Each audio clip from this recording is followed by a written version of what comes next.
श्री स्वामी समर्थ सगळ्यांना.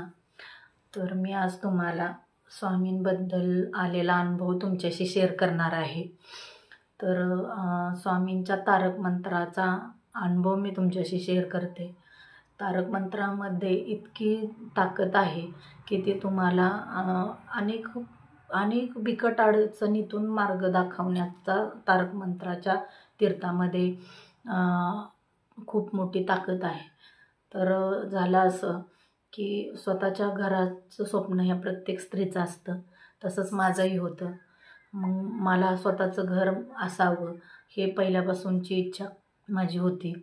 ते पूर्ण करण्यासाठी मी स्वामींची तर भक्ती पहिल्यापासून करतेच आहे, पण तारक मंत्र जो आहे त्या तारक मंत्रापासून मिळणारी जी शक्ती आहे, ऊर्जा आहे, ती जरा वेगळीच आहे. तर त्या तारक मंत्रापासून माझं घर झालं. तर ते घर कशा पद्धतीनं झालं हे मी तुमच्याशी शेअर करणार आहे. तर आम्ही पहिले 16 वर्ष आमच्या सासू सासऱ्यांच्या घरातच राहत होतो. पण एक प्रत्येक स्त्रीची एक इच्छा असते की स्वतःचं घर व्हावं, स्वतःचं घर असावं, आपल्या मुलांना स्वतःचं हक्काचं घर मिळावं. सासू सासऱ्यांचं घर होतं, पण ते अतिशय लहान होतं. ती जागा काय पूर्ण त्याच्यात राहता येत नव्हतं सगळ्यांनाच. त्यामुळं मग इच्छा मनात होती की स्वतःचं हक्काचं घर असावं, मुलांचं शिक्षण असेल काय असेल ते पूर्ण व्यवस्थित व्हावं. आम्ही राहत होतो ते साधारण शहरापासून 5 ते 6 किलोमीटर अंतरावरती आमचं खेडेगाव आहे त्या ठिकाणी. आणि आता आम्ही राहतो ते शहरात. तर शहरातच मग घर असावं, आमचा व्यवसाय वगैरे शहरामध्येच असल्यामुळं आमची इच्छा होती. पण झालं असं की त्या गोष्टी होत नव्हत्या. पैशांचा प्रॉब्लेम येत होता. मग पैशांचा प्रॉब्लेम असल्यामुळं आपण घराचं एवढं मोठं स्वप्न कसं पूर्ण करणार ना. मग जे घर आम्ही आता ज्या घरात राहतो ते घर साधारण कोरोना पिरियडच्या आधी आम्ही बघितलेलं होतं. अपार्टमेंटमध्येच आहे. 1 BHK. पण तेच घर आम्हाला हवं, म्हणजे मला खूप आवडलेलं होतं.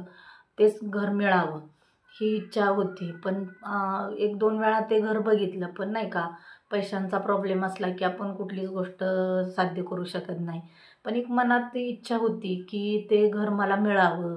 स्वामींकडे मनातून सतत मी तीच इच्छा व्यक्त करायची की मला ते घर मिळावं, मला घर ते स्वामी मिळावं. पण सांगितल्याप्रमाणे पैशांचा अभाव असल्यामुळं आपण काहीच करू शकत नाही, नाही का. मग त्याच पद्धतीनं मग ते स्वप्न पूर्ण होणार नाही या बेसवरती आम्ही घर न घेण्याचा निर्णय घेतला आत्ता सध्या तरी. आणि मग नंतर तरीसुद्धा त्या ठिकाणाहून गेले की असं वाटायचं ना की हे मला मिळालं असतं तर किती छान झालं असतं वगैरे. मग स्वामींची लीला बघा, गेल्या 2 वर्षापूर्वीच ते घर काय कोणाला विकलं गेलं नाही किंवा काय नाही. सगळं जे अपार्टमेंटमधल्या दुसऱ्या ज्या फ्लॉट होते ते सगळे विकले गेले. आणि जो मी बघितला होता, जो मला पाहिजे होता, तोच प्लॉट फक्त राहिला होता शिल्लक. आणि मग असंच अचानक निर्णय झाला आमचा की आपल्याला तर घेतलं पाहिजे. मग कळालं की ते आहे शिल्लक, गेलेलं नाही आहे. मग असंच आम्ही माझे मिस्टर आणि मी दोघांनी मिळून जे बिल्डर होते त्यांच्याकडे गेलो आणि एका दिवसातच ते घर, ती जागा, ते घर आम्हाला मिळावं ह्या हिशोबानं आम्ही ते घर आमच्या ताब्यात घेतलं. सगळी प्रोसेस काय असेल ते करून.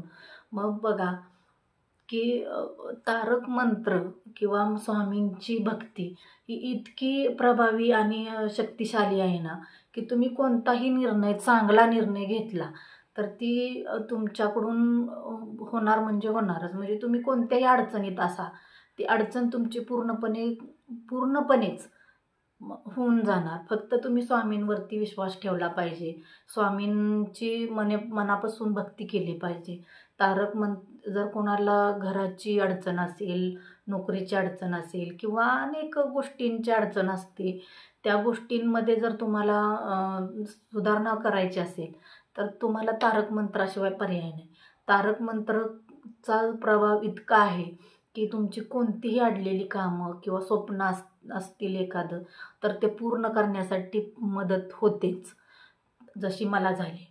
त्यामुळं तुम्ही तारक मंत्राचा नित्यनेमाने जर तारक मंत्र म्हटला, त्याचा उपयोग आपल्या ह्याच्यात केला, तर तुम्हाला त्याचा फायदा 100% होईल, जसा की मला झाला.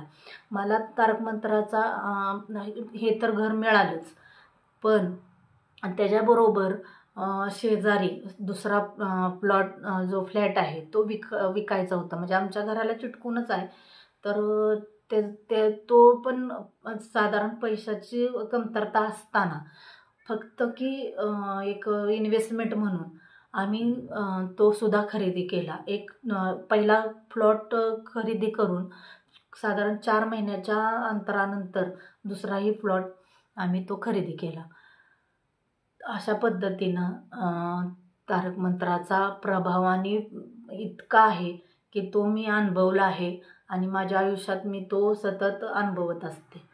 म्हणून आज सगळ्या मैत्रिणींना सांगावंसं वाटलं की स्वामींची भक्ती जर करत असाल आणि मनात कोणती इच्छा असेल तुमच्या की माझी हे इच्छा पूर्ण झाली पाहिजे, मला त्यातून स्वामींनी मार्ग दाखवला पाहिजे, तर तुम्ही स्वामींच्या ज्या काही सेवा असतील त्या तुम्ही नित्यनेमाने केल्या पाहिजेत.